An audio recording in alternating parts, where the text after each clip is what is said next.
We have seen it happen twice in 1 week. Man with a gun call, Azana Hair Salon. A shootout between Waukesha police and a 76-year-old man. And we have heard the heartbreaking reasons why the courts take such extreme measures. I don't want to die.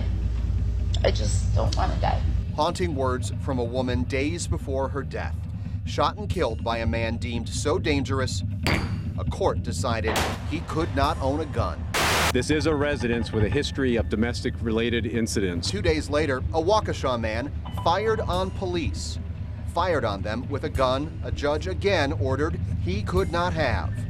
But are those court orders intended to protect victims of violence even worth the paper they're written on? At some level, it requires some degree of trust. An honor system we have seen break down, tragically. I think the pressure should be put on all of us to figure out a solution to this. Radcliffe Houghton and Dick Peterius were under restraining orders, banned by a judge from having a gun.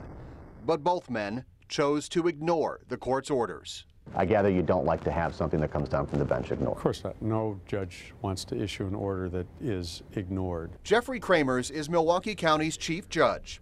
For all the power judges have when it comes to court orders requiring abusers to hand over their guns, Kramers admits their only power is trust. At the heart of a lot of orders in the criminal system is the notion that we expect people to follow the law, right? But is this a trust that can be easily abused? The I-Team wanted answers, so we turned to the cold, hard numbers. The I-Team looked through every request for a restraining order in Milwaukee and Waukesha counties since the beginning of this year. Thousands of cases, some where women were clearly in fear for their lives. So what did we find? In Waukesha County, courts issued 71 restraining orders that include a firearm restriction. In Milwaukee County courts, that number is 716. You do believe that there are people with these firearm restrictions who still have their guns? I'm sure that that's probably the case. Probably because the court orders are virtually impossible to enforce. Because only the abuser knows for sure if he has a gun, he is then on his honor to turn that gun over to the sheriff. So judge for yourself if that honor system is working. Remember, in Waukesha County, 71 people were ordered to hand over their guns.